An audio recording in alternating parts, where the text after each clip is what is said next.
Hello everyone, welcome to my YouTube channel physics arena. और चलिए हम कंटिन्यू करते हैं आज की पढ़ाई। मैं आपको लास्ट टाइम कैपेसिटर के बारे में बता चुका हूँ। कैपेसिटर क्या होता है, कैसे उसका यूज करते हैं, कहाँ उसका यूज होता है। इसके अलावा हमने कैपेसिटर के कुछ फॉर्मूला भी पढ़े। एक जनरल फॉर्मूला स्टडी किया था कि capacitance of a capacitor is equal to charge upon potential. Capacitance का यूनिट जो है वो फैरेड होता है, ये भी हमने स्टडी किया था लास्ट टाइम। और इसका जो सिंबल है कैपेसिटर का वो इस तरह का बनाया जाता है, ये भी मैंने आपको बताया था। दो पैरेलल लाइंस बना दो तो ये कैपेसिटर का सिंबल होगा। इसके अलावा एक स्फीयर, मेटेलिक स्फीयर हमने लिया था और उसकी कैपेसिटी हमने कैलकुलेट करी थी और वो आई थी C equal to 4πε0 into R, that is radius. इसके बाद हमने पैरेलल प्लेट कैपेसिटर पढ़ा था कि वो क्या होता है और क्यों बनाया गया था। इसके अलावा इसकी हमने प्रिंसिपल को स्टडी किया था कि कैसे बना था, कैसे ये काम करता है, ये सब कुछ हमने इसमें स्टडी किया था। अब इसके बाद हम आज डिस्कस करने वाले हैं एक नया टॉपिक, एक नया टर्म जिसका नाम है डाई इलेक्ट्रिक। तो जो डाइलेक्ट्रिक्स क्या होते हैं, तो चलिए आज इस बात को समझते हैं कि डाइलेक्ट्रिक्स क्या है। तो डाइलेक्ट्रिक्स क्या है, तो कोई भी आपसे पूछता है तो आप सीधा उनको बोल दो कि भाई इंसुलेटर को ही डाइलेक्ट्रिक कहते हैं, इंसुलेटर्स ही डाइलेक्ट्रिक होते हैं। जैसे कंडक्टर्स हैं और साथ में इंसुलेटर्स हैं, उसी इंसुलेटर को हम डाइलेक्ट्रिक भी कहते हैं। तो बच्चों अब डाइलेक्ट्रिक्स तो आपको समझ में आ गया होगा, ऐसे मटेरियल जो इलेक्ट्रिसिटी कंडक्ट नहीं करते हैं लेकिन इलेक्ट्रिक इफेक्ट्स ट्रांसफर जरूर करते हैं, उसे हम इंसुलेटर या डाइलेक्ट्रिक्स कहते हैं। इलेक्ट्रिक, डाइलेक्ट्रिक और इंसुलेटर में कोई भी फर्क नहीं होता। डाइलेक्ट्रिक्स दो टाइप्स के होते हैं, एक पोलर डाइलेक्ट्रिक्स और दूसरे नॉन पोलर डाइलेक्ट्रिक्स। अब नॉन पोलर और पोलर का क्या इशू है, इसको थोड़ा देख लेते हैं। बच्चों आपने सुना होगा पोलर मॉलिक्यूल और नॉन पोलर मॉलिक्यूल क्या होते हैं, थोड़ा सा बता देता हूं। जैसे HCl है, आप जानते हैं कि क्या होता है। इस तरह की बॉन्ड फॉर्मेशन में हाइड्रोजन अपने इलेक्ट्रॉन का कंप्लीट ट्रांसफर कर देता है, जिसकी वजह से इलेक्ट्रॉन इस तरफ दोनों आ जाते हैं। क्लोरीन का तो अपने पास ही रहता है, जो शेयर्ड इलेक्ट्रॉन होगा हाइड्रोजन अपना ट्रांसफर करेगा। जब हाइड्रोजन अपना इलेक्ट्रॉन को ट्रांसफर कर देगा तो उस पर पॉजिटिव चार्ज आ जाएगा और क्लोरीन पर नेगेटिव आ जाएगा। तो बच्चों देखो ये डाइपोल बना, बिल्कुल इसका कुछ डाइपोल मोमेंट भी होगा, बिल्कुल होगा। इसको इस तरह के मॉलिक्यूल को जिसमें डाइपोल बन जाता है उसका डाइपोल मोमेंट भी रहेगा, उसे हम कहते हैं polar molecule, that is called polar molecule. इसी तरह से आपने वाटर का फॉर्मूला देखा होगा, H2O, positive negative, twice of negative positive. वो जो इसमें भी डाइपोल बने, अलग अलग जहां पोलैरिटी बनी है, इसे भी पोलर मॉलिक्यूल कहेंगे। नॉन पोलर कौन से होते हैं, जैसे H2, हाइड्रोजन शेयर्ड पेयर बीच में होंगे, ना इधर ना उधर, तो इसमें इस तरह का सिचुएशन नहीं बनता, इसलिए ये नॉन पोलर हो गए। These are non polar molecule.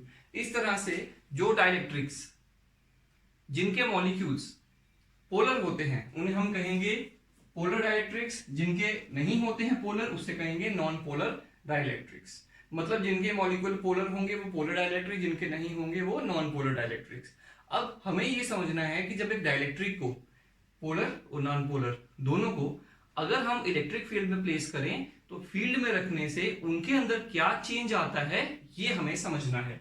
तो चलिए थोड़ा सा एग्जांपल क्रिएट करते हैं। यहां पर मान लीजिए हमारे पास में एक मटेरियल है,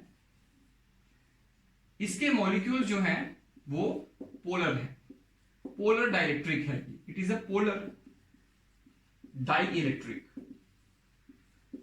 तो पोलर डाइलेक्ट्रिक में क्या होगा कि चार्जेस जो इनके मॉलिक्यूल्स हैं वो इस तरीके से रैंडमली ओरिएंटेड होंगे, लाइक दिस, जैसे मैं आपको दिखा रहा हूं, लाइक दिस। ठीक, अगर हम इसको इलेक्ट्रिक फील्ड में प्लेस करें, मतलब हम यहां पर लगा देते हैं पॉजिटिव को और यहां पर हम लगा देते हैं नेगेटिव चार्ज, इमेजिन कर लो, और यहां से यहां इलेक्ट्रिक फील्ड क्रिएट हो जाएगी। तो यहां से फील्ड लाइंस इस तरह से इसके बीचों बीच जाएंगी और यहां तक पहुंचेंगी। अब देखिए जब जैसे ही ये सिचुएशन होगी तो क्या होगा, इन डाइपोल्स पर, ये जो डाइपोल बन रहे हैं इन पे टॉर्क लगेगा। पॉजिटिव पे अट्रैक्शन उस तरफ होगी और नेगेटिव पे इस तरफ होगी, बिकॉज ऑफ इलेक्ट्रिक फील्ड, और इसके कारण ये डाइपोल रोटेट करेगा। ऑलरेडी हम पढ़ चुके हैं, when a electric dipole is placed in a uniform field it experience torque, and जिसकी वजह से वो रोटेट कर जाता है। तो ये क्या करेगा, रोटेट करेगा, रोटेट करके सीधा हो जाएगा इस तरह से। ये देखिए, तो ये सभी मॉलिक्यूल पर टॉर्क लगेगा और सारे के सारे रोटेट करके एक ही डायरेक्शन में अलाइन हो जाएंगे इस तरह से, negative positive, negative positive, negative positive, negative positive. उसके बाद फिर से ऐसे ही रहेगा, लाइक दिस। ये देखिए इस तरह से रहेगा ये, और फिर से इसके बाद negative positive, negative positive, negative positive, like this. अब देखो एक बात इसमें देखने वाली है, इसके एक एंड पर नेगेटिव चार्ज डेवलप हो चुका है और दूसरे एंड पर पॉजिटिव चार्ज डेवलप हो चुका है। देखिए एक फेस पर नेगेटिव है और दूसरे फेस पर पॉजिटिव है, और अगर इसके बीच में देखा जाए plus minus cancel, plus minus cancel, और ये सारे कैंसिल हो गए एक तरह से। बीच में न्यूट्रल है सब सिस्टम, और एजेस पर चार्जेस दिख रहे हैं जो कि सेपरेट हो चुके हैं। तो वैसे तो बॉडी न्यूट्रल ही है, लेकिन अब चार्जेस का सेपरेशन हो चुका है। इसे हम कहते हैं polarisation. This is called polarisation. तो यहाँ पे चार्जेस का सेपरेशन हो गया, यहाँ पे पॉजिटिव एंड था उस तरफ नेगेटिव आ गए, नेगेटिव वाली से पॉजिटिव चले गए। इस तरह से पोलराइजेशन हो जाती है अगर हम किसी डाइलेक्ट्रिक को, पोलर डाइलेक्ट्रिक को इलेक्ट्रिक फील्ड में प्लेस करें। अब अगर सोचो कि एक नॉन पोलर सब्सटेंस या मटेरियल होता, तो उसको अगर हम इलेक्ट्रिक फील्ड में प्लेस करते तो कैसा होता। देखिए नॉन पोलर सब्सटेंसेस कैसे होंगे। नॉन पोलर सब्सटेंसेस के मॉलिक्यूल्स भी नॉन पोलर होंगे, मतलब उनका मॉलिक्यूल में centre of positive and negative same जगह पे होगा, कोई भी डाइपोल मोमेंट उनके नहीं होंगे, इस तरह के होंगे। अब जैसे ही इन मॉलिक्यूल्स को, इन मटेरियल को हम इलेक्ट्रिक फील्ड में रखेंगे तो होगा क्या कि इसके पॉजिटिव पर इधर को फोर्स लगेगी इलेक्ट्रिक फील्ड की वजह से, और नेगेटिव पे इधर को लगेगी, ऑब्वियसली पॉजिटिव अट्रैक्ट नेगेटिव, जिसकी वजह से क्या होगा कि इनमें स्ट्रेचिंग आ जाएगी, और स्ट्रेचिंग होने से इनका पॉजिटिव और नेगेटिव थोड़ा सेपरेट हो जाएगा। मतलब अब इसका डाइपोल मोमेंट होगा। इसको कहते हैं induced dipole moment. This is called induced dipole moment. Induction हो गया, मतलब प्रोडक्शन हो गई। तो इसी तरह से यहाँ पे बहुत सारे डाइपोल्स, जितने भी मॉलिक्यूल्स हैं, ये सारे के सारे पहले नॉन पोलर थे, जैसे ही इनको यहाँ पे रखा दे बिकम पोलर। अब ये क्या हो गए, पोलर हो गए। तो इसी तरह से सारे मॉलिक्यूल पोलर हो जाएंगे, और फिर से वैसी ही सिचुएशन बन जाएगी जैसी सिचुएशन पिछली बार हुई थी पोलर वाले सब्सटेंसेस में। मतलब कि यहां पर एक एंड पे नेगेटिव और दूसरे एंड पर पॉजिटिव दिखने लगेगा हमें। तो देखिए वही सिचुएशन दोबारा क्रिएट हो गई जो पिछली बार क्रिएट हुई थी। तो this is what happens when a non polar substance is placed in a uniform electric field. तो बच्चों ये मैंने आपको बताया कि इलेक्ट्रिक डाइलेक्ट्रिक क्या होते हैं, उनकी टाइप्स क्या हैं, पोलर और नॉन पोलर। उनको जब हम इलेक्ट्रिक फील्ड में रखते हैं तो क्या होता है, मतलब जब हम एक पोलर सब्सटेंस को इलेक्ट्रिक फील्ड में प्लेस करेंगे तो उसके एंड्स पर पॉजिटिव नेगेटिव आएगा। कैसे आएगा, उसके अंदर जो डाइपोल्स हैं, मॉलिक्यूल्स हैं, वो सारे के सारे एक ही डायरेक्शन में ओरिएंट हो जाएंगे, जिसके कारण एक एंड पे नेगेटिव और दूसरे एंड पर पॉजिटिव आएगा। ये जो नेगेटिव इस एंड पर आएगा, इस नेगेटिव का वैल्यू याद रखना, इसकी वैल्यू से हमेशा कम होता है। ये बात याद रखिएगा, क्योंकि डाइलेक्ट्रिक है। अगर ये कंडक्टर होता, if it is a conductor, तो कंडक्टर के अंदर भी सिचुएशन ऐसी बनती, लेकिन उस केस में यहां का चार्ज और यहां का चार्ज हमेशा सेम आता। उसका क्या सिचुएशन बन पाता है वो मैं आपको आगे चलकर बताऊंगा अभी। ठीक, तो याद रखिएगा, इसका वैल्यू भी मैं आपको आगे चलकर बताऊंगा कितना होगा, किस तरह से बनेगा।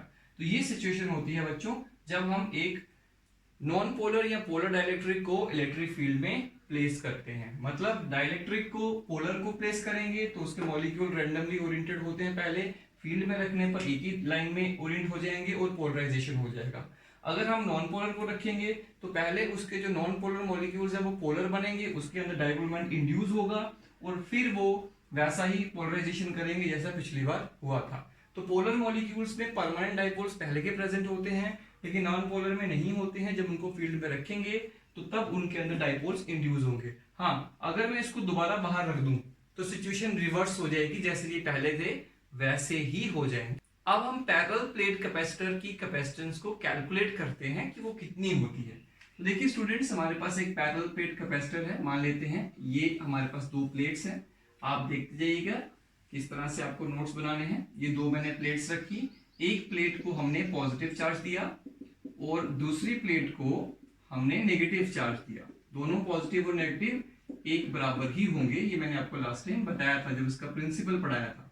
तो मान लीजिए इस पर प्लस क्यू चार्ज है, इस पर माइनस क्यू है, इसकी डेंसिटी सिग्मा है, इसकी डेंसिटी माइनस सिग्मा है, और ये दो प्लेट्स आ गई। आप जानते हैं इस प्लेट को हमने क्या किया होगा, ग्राउंड किया होगा, बिल्कुल जानते हैं, और इसको हमने चार्ज दिया क्यू। तो this is called parallel plate capacitor. दोनों प्लेट्स का जो डिस्टेंस है लेट इट बी डी, और प्लेट एरिया है मान लो ए। तो बच्चों हमें इसकी कैपेसिटेंस बतानी है कितनी होती है। तो सबसे पहली चीज देखिए, मुझे ये बताइए आप लोग, यहाँ पर सरफेस चार्ज डेंसिटी की वैल्यू कितनी होगी। तो कहेंगे वो होगी Q upon A, charge per unit area, बिल्कुल होगी। Electric field between the plates कितनी होगी, यहाँ पर इलेक्ट्रिक फील्ड कितनी होगी। तो हम तो पहले से जानते हैं sigma by epsilon naught, that is equal to sigma का वैल्यू ऊपर से पुट करिए तो Q upon A epsilon naught, बिल्कुल ये होगी। इसके बाद हमें कैलकुलेट करना है पोटेंशियल डिफरेंस बिटवीन प्लेट्स के बीच में पोटेंशियल डिफरेंस कितना होगा। तो obviously potential difference between the plates equal to electric field multiply distance. ये कैसे आया फॉर्मूला आप जानते होंगे, E equal to minus dv by dr। In magnitude बात करें तो potential difference equal to dv equal to electric field multiply distance, बिल्कुल electric field multiply distance equal to potential difference. यहाँ पे इन जनरल लिख रहा हूँ v equal to e into D R. Okay, that is v equal to electric field कितनी है, that is q upon a epsilon naught into d। Let it be question number 1 and this is equation number 2। Now capacitance calculate करते हैं। तो capacitance कैसे निकालोगे, तो capacitance का formula होगा c equal to q upon v। Obviously अभी मैंने बताया था आपको लास्ट टाइम, तो यहाँ पे क्या आएगा, q का वैल्यू पुट करिए, q तो q ही होगा, और v का वैल्यू हमने क्वेश्चन नंबर 2 में निकाला, तो ये पुट कर दो q d upon a epsilon naught. तो q q गेट कैंसिल, तो यहां से ऊपर चलेगा तो आएगा epsilon naught a upon d। This is the capacitance of A parallel plate capacitor with vacuum between the plates. याद रखिएगा, प्लेट्स के बीच में वैक्यूम या एयर होगी तब इसकी कैपेसिटेंस इतनी होती है, that is epsilon naught a upon d। फिर से एक बात यहां देखने वाली है, क्या देखने वाली है, इस पैरेलल प्लेट कैपेसिटर की जो कैपेसिटेंस है वो एक तो एरिया पे डिपेंड कर रही है प्लेट्स के, और दूसरा किस पे डिपेंड कर रही है, प्लेट्स के बीच का डिस्टेंस कितना है, और तीसरा किस पे डिपेंड कर रही है, एप्सिलॉन नॉट, मतलब कि इसके बीच में जो मीडियम है उसकी परमिटिविटी क्या है। तो बच्चों फाइनली वही बात आ गई कि कैपेसिटेंस जो है वो इस पर डिपेंड नहीं करती कि प्लेट कौन से मटेरियल की बनी है, कॉपर की है कि एल्यूमिनियम की है, इस पे डिपेंड नहीं करता। ये इस पे डिपेंड करता है कि इस अरेंजमेंट की डायमेंशंस क्या है, इनके बीच का प्लेट का डिस्टेंस कितना है और प्लेट का एरिया कितना है। देखिए अगर हम इन प्लेट्स के डिस्टेंस को कम करें तो कैपेसिटेंस ज्यादा हो जाएगी, और अगर ज्यादा करेंगे डिस्टेंस को कैपेसिटेंस कम होगी। प्लेट एरिया बढ़ा लेंगे तो एरिया कैपेसिटेंस ज्यादा हो जाएगी, प्लेट एरिया छोटा लेंगे तो कैपेसिटेंस कम हो जाएगी। तो this is the capacitance of a parallel plate capacitor with vacuum between the plates. इसके बाद दोनों प्लेट्स के बीच में हम एक डाइलेक्ट्रिक को प्लेस करेंगे और फिर उसकी कैपेसिटेंस को कैलकुलेट करेंगे। चलिए देखते हैं इसमें क्या करना है हमें। हमारे पास दो प्लेट्स हैं जैसे पिछली बार थी, this is a parallel plate capacitor. इस एंड पर इस प्लेट पर पॉजिटिव चार्ज है और उतना ही चार्ज दूसरी प्लेट पर भी होगा बट वो नेगेटिव होगा। तो ये एक पैरेलल प्लेट कैपेसिटर बन गया, इसको हमने चार्ज कर दिया। इनके बीच में डिस्टेंस, दो प्लेट्स का डिस्टेंस d है, प्लेट्स एरिया a है, बिल्कुल सही। उसके बाद हम क्या करेंगे, इन दोनों के बीच में एक डाइलेक्ट्रिक स्लैब रख देंगे। स्लैब आप समझते होंगे, जैसे आपने 10th क्लास में ग्लास स्लैब देखी थी, वैसे ही एक स्लैब इसके बीच में ऐसे करके प्लेस कर देंगे, और इसकी जो थिकनेस है मान लेते हैं वो t है, इसकी मोटाई t है और इसकी जो स्पेसिंग है दोनों प्लेट्स की वो d है। अब क्या होगा कि since it is dielectric, whose dielectric constant is k, dielectric constant या आप जानते हैं रिलेटिव परमिटिविटी होती है, उसको वैल्यू कितना ले दिया k, उससे क्या होगा, इसके इस एंड पर नेगेटिव चार्ज बन जाएगा और इस एंड पर पॉजिटिव चार्ज बन जाएगा ड्यू टू पोलराइजेशन। मैंने आपको बताया कि डाइलेक्ट्रिक चाहे कोई भी हो, पोलर हो नॉन पोलर हो, लेकिन जब हम उसको इलेक्ट्रिक फील्ड में रखते हैं तो वो पोलराइज हो जाता है। अब ये भी आप जानते हैं कि अगर इस पर क्यू चार्ज है, मतलब सिग्मा इस पर माइनस क्यू होगा, इस पर डेंसिटी सिग्मा होगी, तो इस पर जो चार्ज होगा वो क्यू के बराबर नहीं होगा, उससे कम होगा। ठीक है, ये भी हम मान लेते हैं। इसके बाद देखिए बच्चों, यहां से यहां वैक्यूम में जो इसकी इलेक्ट्रिक फील्ड दी प्लेट्स की चार्जेस की वजह से, let it be E naught. E naught is the electric field in vacuum. But क्या होगा, जैसे ये सेपरेशन हुई, देखो यहां से यहां जो इलेक्ट्रिक फील्ड जा रही है इसके थ्रू, वो उसका वैल्यू है ई नॉट। लेकिन इस डाइलेक्ट्रिक के अंदर चार्जेस के सेपरेशन होने की वजह से इसके अंदर एक और इलेक्ट्रिक फील्ड इंड्यूस हो गई है फ्रॉम प्लस टू माइनस, इसके खुद के चार्जेस की वजह से। उसका नाम हम रखेंगे EP, electric field due to polarisation of charges in the dielectric. Dielectric के अंदर ये जो रेड वाले प्लस और माइनस दिख रहे हैं भाई, इनकी वजह से भी तो इलेक्ट्रिक फील्ड बनेगी। और अंदर यहां पर दो फील्ड हो गई, एक जो बाहर से आ रही थी ई नॉट, और एक जो उसके अंदर बनी, तो नेट इलेक्ट्रिक फील्ड इसके अंदर क्या होगी, that is E equal to E naught minus EP. Why minus, because both are in opposite direction. इसका मतलब इस डाइलेक्ट्रिक के अंदर इलेक्ट्रिक फील्ड बाहर से कम होगी, क्योंकि यहां कितनी है ई नॉट, और इसके अंदर कितनी है ई नॉट माइनस ईपी। तो सबसे पहले हम यहां पे लिख लेंगे कि हमारे पास इलेक्ट्रिक फील्ड कितनी होगी इसके अंदर, that is your E equal to E naught minus EP in the this material. Okay, तो सबसे पहले हम कैलकुलेट क्या करेंगे, सबसे पहले हम पोटेंशियल डिफरेंस कैलकुलेट करेंगे। तो पोटेंशियल डिफरेंस जो होगा between the plates V equal to कितना होगा, अब देखो ये जो रीजन है यहां से लेकर यहां तक, इस रीजन में जो इलेक्ट्रिक फील्ड होगी वो होगी कितनी होगी, E होगी। तो मैं लिखूंगा E, ऐसे लिखूंगा E इंटू टी।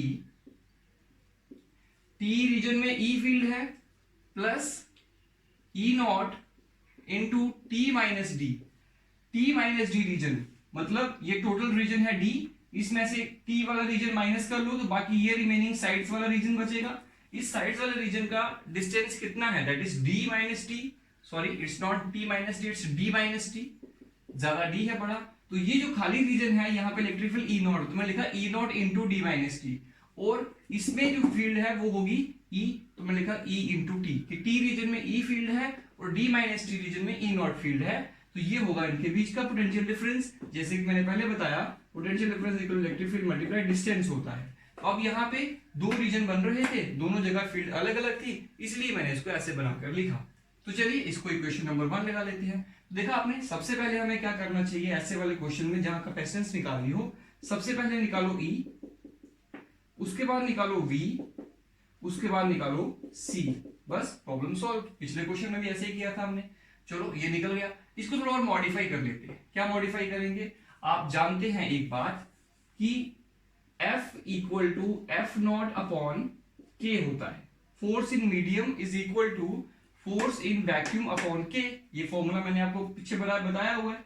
और अगर मैं फोर्स की जगह इलेक्ट्रिक फील्ड कर दूं तो ये इलेक्ट्रिक फील्ड के लिए भी ट्रू रहेगा। फोर्स लिखो चाहे इलेक्ट्रिक फील्ड लिखो, लगभग बराबर ही बात होती है। तो ये फॉर्मूला आप जानते हैं। तो मैं क्या करूंगा, E not D minus T plus what is E, E का वैल्यू क्या आएगा, E naught into T upon के। ये मैंने यहां पे चेंज कर दिया। यहीं से क्या आएगा, E नॉट कॉमन ले लीजिए, E नॉट आपने कॉमन ले लिया, बीच में आएगा D minus T plus T upon के। ये एक्सप्रेशन आया V का। Late it be equation number 2। Now capacitance, अब हम कैलकुलेट करेंगे कैपेसिटेंस। कैपेसिटेंस किसके बराबर होती है, कैपेसिटेंस बच्चों एक चीज और कर सकते हैं इसमें चेंज। अगर हम इसको इक्वेशन नंबर 2 ना मान के E का वैल्यू लिखते, आप जानते हैं कि E नॉट जो होता है वो होता है sigma by epsilon not, because electric field between the two plates is sigma by epsilon not. ये भी हम कैलकुलेट कर चुके हैं। और सिग्मा क्या होता है, Q अपॉन A, और साथ में लिख दो एप्सिलॉन नॉट। यहां लिखो Q upon A epsilon naught into D minus T plus T upon K, equation number 2। Therefore, capacitance equal to charge upon you know charge upon potential, that is called capacitance of a capacitor. तो charge रहेगा, potential कितना निकाला, Q upon A epsilon naught D minus T plus T upon K। ये दोनों cancel हो गए और यहां से ये ऊपर चला गया, ये आएगा A epsilon not upon D minus T plus T upon K। बच्चों ये निकल गई हमारी इसकी capacitance. Late it be question number 3। यहां से आगे यहाँ पे कंटिन्यू करते हैं। बच्चों capacitance of a capacitor with vacuum, अगर यहाँ पे वैक्यूम होता, ये ना होती, तो कैपेसिटेंस कितनी होती, that is equal to epsilon naught A upon D। ये हमने अभी कैलकुलेट करी थी पीछे वाले एक्सप्रेशन में। तो बच्चों अब क्या करो, डिवाइड करो, डिवाइड इक्वेशन नंबर 3 एंड 4। इस इक्वेशन को इसके साथ कंपेयर करना है, तो क्या आएगा, C upon C naught equal to what is C is this epsilon naught A upon D minus T plus T upon K into D upon epsilon naught A। बच्चों ये तो कैंसिल हो गए, तो C upon C naught that is equal to, अब यहां पे D बचा, यहां से D कॉमन ले लो, तो जहां पे बच्चों D कॉमन लेंगे ना तो ऐसा आएगा, D कॉमन ले लीजिए, यहां बीच में बचेगा 1 minus T upon D plus T upon D K। आप इसको फिर से अंदर मल्टीप्लाई करके देखो, वही आपके पास दोबारा बनेगा। तो ये D और ये D कैंसिल, C नॉट को आप यहां ले जाइए तो आएगा C equal to C naught divided by 1 minus, अब यहां से T अपॉन D कॉमन ले लीजिए, T upon D 1 plus 1 upon K। So this is the outcome. ये हमारे पास रिक्वायर्ड फॉर्मूला बना। अब यहां वैसे तो कैपेसिटेंस ये आई, पर हमने ये वाला काम क्यों किया, हमने ये वाला चीज इसलिए किया ताकि हम capacitance with dielectric slab that is C और capacitance without dielectric slab C not में कंपैरिजन कर पाए। अब कंपैरिजन क्या है वो नोटिस करते हैं यहाँ पे। इस चीज को ऑब्जर्व करिएगा, डिनोमिनेटर को, ये जो T अपॉन D है, D बड़ा है और T छोटा है, इसलिए ये नंबर 1 से छोटा होगा। अगर ये नंबर 1 से छोटा होगा तो 1 में से ये नंबर माइनस हो रहा है, तो यहाँ पे जो नंबर आएगा वो लेस देन 1 आएगा। अब जब लेस देन 1 आएगा तो किसी भी नंबर को अगर लेस देन वाले 1 नंबर से मल्टीप्लाई करोगे तो उसका जो रिजल्ट आएगा वो उससे ज्यादा आएगा। आप चेक कर लीजिए, मान लो यहाँ पे 10 है, 10 को मैं 0.2 से डिवाइड करता हूं तो बोलो आंसर कितना आएगा, 0.2 का मतलब होता है 5, तो यहाँ पे वो 5 आएगा, तो आंसर विल बी योर, ये इसको लिखेंगे 0.2 है, 0.2 का मतलब हो गया इस तरह से, तो आंसर विल बी 50। तो आप बताइए, अगर मैं ऐसा लिखता हूं 1 से छोटा नंबर से डिवाइड करता हूं तो आंसर उससे बड़ा आएगा। इसका मतलब ये हुआ कि अगर ये डिनोमिनेटर दिख रहा है इट इज लेस देन 1, इसका मतलब ये होगा कि जो C है वो C नॉट से बड़ा होगा। तो दिस इज आवर आउटकम। यही हमने यहाँ पे प्रूफ करना था कि अगर हम डाइलेक्ट्रिक रखें दो प्लेट्स के बीच में तो कैपेसिटर, पैरेलल प्लेट कैपेसिटर की कैपेसिटी जो है, कैपेसिटेंस जो है वो इंक्रीज हो जाती है। तो डाइलेक्ट्रिक के डालने से कैपेसिटेंस इंक्रीज होती है, इसीलिए हमने डाइलेक्ट्रिक को बीच में रखा। बच्चों अगर हम इस डाइलेक्ट्रिक स्लैब से इस पूरी एरिया को फिल कर दें, मतलब कहने का ये हुआ कि अगर हम T को D के बराबर लिख दें तो क्या होगा। तो यहां से हम एक्सप्रेशन में देखते हैं, एक बात याद रखिएगा, यहाँ पे एरर से मैंने गलती से यहाँ पे माइनस लिखा है, प्लस लिखा है, यहाँ माइनस आना चाहिए था, क्योंकि जब आप यहाँ से ये कॉमन लेंगे T अपॉन D तो माइनस भी कॉमन आएगा, तो यहाँ पे माइनस हो जाएगा, दोबारा मल्टीप्लाई करेंगे तो प्लस हो जाएगा। तो यहाँ पे आप देखिए क्या आएगा, C equal to C naught, यहाँ पे यहाँ देखिए T अपॉन D दोनों बराबर हैं तो कैंसिल हो जाएंगे, यहाँ आएगा 1 माइनस 1 प्लस 1 अपॉन K। तो देखिए बच्चों C इक्वल टू, ये तो कैंसिल हो गए, यहाँ बचेगा 1 अपॉन K ऊपर चढ़ेगा तो K इंटू C नॉट। कहने का मतलब ये हुआ कि बिना डाइलेक्ट्रिक के, मान लो हमारे पास में दो प्लेट्स हैं, these are two plates of a capacitor, without dielectric, बीच में वैक्यूम है, तो अगर इसकी कैपेसिटेंस C नॉट है तो अगर हम इसके बीच में डाइलेक्ट्रिक डाल दें, if I put dielectric here between the plates like this, ये पूरा डाइलेक्ट्रिक भर दिया, तो उसके भरने से डाइलेक्ट्रिक कांस्टेंट जो है वो K है, तो इसके आने से इसकी कैपेसिटेंस जो है वो अब हो जाएगी K टाइम्स C नॉट, मतलब K टाइम्स डाइलेक्ट्रिक कांस्टेंट का जो वैल्यू होगा उतने टाइम्स कैपेसिटेंस जो है वो इंक्रीज हो जाएगी। तो हमें तो ऐसे ही कैपेसिटर चाहिए जिसकी कैपेसिटेंस ज्यादा हो, इसलिए it's better to put dielectric between the plates. और ऐसा डाइलेक्ट्रिक डालो जिसका डाइलेक्ट्रिक कांस्टेंट ज्यादा हो, जितना ज्यादा होगा उतना ज्यादा हमें इसका हाई वैल्यू कैपेसिटेंस का मिलेगा, तो बहुत बढ़िया हो जाएगा। इसलिए डाइलेक्ट्रिक के साथ वाला जो पैरेलल प्लेट कैपेसिटर है वो बिना डाइलेक्ट्रिक वाले से ज्यादा बेटर होता है। तो बच्चों इस तरह से हम इस सवाल को करते हैं। तो चलिए बच्चों इस बार हम दोनों प्लेट्स के बीच में एक कंडक्टिंग स्लैब रख के देखते हैं क्या होता है। देखिए अगर हमारे पास में दो प्लेट्स हैं कैपेसिटर की, these are the two plates of the capacitor, और एक प्लेट पर पॉजिटिव चार्ज होगा और दूसरी प्लेट पर नेगेटिव चार्ज होगा। तो this is positive and this is negative, और इनके बीच का जो स्पेस है लेट इट बी डी। हम क्या करते हैं, इन दोनों के बीच में एक कंडक्टिंग स्लैब रख देते हैं, मतलब एक कंडक्टर रख देंगे। पिछली बार हमने डाइलेक्ट्रिक रखा था, माने तो इंसुलेटर रखा था, इस बार कंडक्टर रखेंगे। अब आप जानते हैं कंडक्टर के अंदर फ्री इलेक्ट्रॉन्स होते हैं, इसकी वजह से क्या होगा, आप जानते हैं यहाँ पर इलेक्ट्रिक फील्ड प्रेजेंट होगी ई नॉट, बिल्कुल वो इसके बीचों बीच जाएगी, और इस इलेक्ट्रिक फील्ड की वजह से क्या होगा, इलेक्ट्रॉन जो है वो इस तरफ फ्लो करना शुरू हो जाएंगे, इस तरफ फ्लो करना शुरू हो जाएंगे। अब इलेक्ट्रॉन जब यहां से इस रीजन को छोड़ देंगे तो पीछे उनके जाने की वजह से पॉजिटिव चार्ज क्रिएट हो जाएगा। अब ये जो अंदर सेपरेशन हो रही है चार्जेस की, इनकी वजह से एक फील्ड अंदर भी क्रिएट हो जाएगी जिसका नाम हम रखेंगे EP, that is electric field due to polarisation.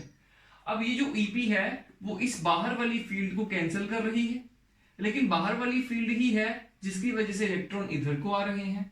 तो जैसे जैसे इलेक्ट्रॉन्स इधर को आ रहे हैं बाहर वाली फील्ड की वजह से, वैसे वैसे अंदर ईपी का वैल्यू इंक्रीज हो जा रहा है। तो देखिए ईपी का वैल्यू अंदर इंक्रीज हो रहा है, तो इलेक्ट्रॉन्स इस तरफ आए जा रहे हैं, पॉजिटिव यहाँ पे बढ़ता जा रहा है। जैसे जैसे नेगेटिव पॉजिटिव बढ़ रहा है, अंदर जो इलेक्ट्रिक फील्ड है ईपी वो इंक्रीज हो जा रही है, और एक टाइम आएगा कि जब ई नॉट और ईपी दोनों बराबर हो जाएंगे। जैसे ही वो दोनों बराबर होंगे तो अंदर इलेक्ट्रिक फील्ड कितनी हो जाएगी, जीरो हो जाएगी। और फाइनली जब फील्ड जीरो तो इलेक्ट्रॉन्स पर फोर्स नहीं लगेगी, इसलिए वो ट्रांसफर होना बंद हो जाएंगे। इसका मतलब ये हुआ कि जितना चार्ज यहाँ पे होगा उतना ही यहाँ पे बनेगा, उतना ही यहाँ पे बनेगा। तो बच्चों कंडक्टर के केस में ऐसा सिचुएशन बनता है कि यहाँ पर नेगेटिव और यहाँ का पॉजिटिव इक्वल रहेंगे, यहाँ के पॉजिटिव नेगेटिव भी इक्वल रहेंगे, और अंदर उसके इलेक्ट्रिक फील्ड जीरो रहेगी। This is the reason why electric field is zero inside a conductor. Polarisation की वजह से अंदर का फील्ड और बाहर का फील्ड दोनों इक्वल हो जाते हैं, और फाइनली जीरो रिजल्ट मिलता है। तो चलिए स्टार्ट करते हैं। सबसे पहले आप निकालेंगे इलेक्ट्रिक फील्ड। इलेक्ट्रिक फील्ड जो है वो आप जानते हैं ई नॉट है, बिल्कुल, चलिए उसको मैं लिखूंगा नहीं।